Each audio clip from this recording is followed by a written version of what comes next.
Isang mapagpalang araw po sa ating lahat. Ako po si Bitcobin Sapingan, ang owner ng BDS Feed Supply na matatagpuan sa Barangay Los Laurel, Gloria, Oriental, Mindoro. Nakilala ko ang Metro Q Feeds Corporation sa social media na pinost ni Sir Nelson Icalya, sales manager ng company.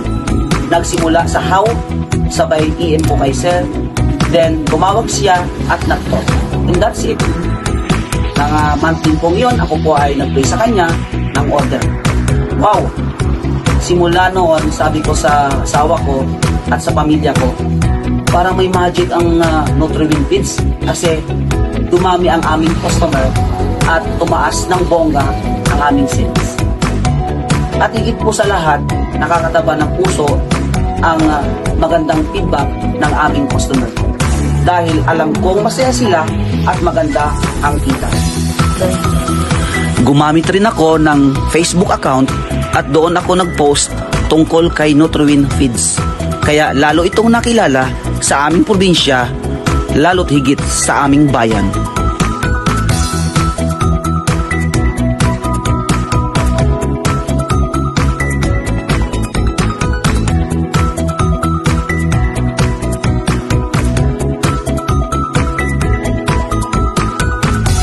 Nang dahil kay Nutriwin, negosyo ko ay sure win.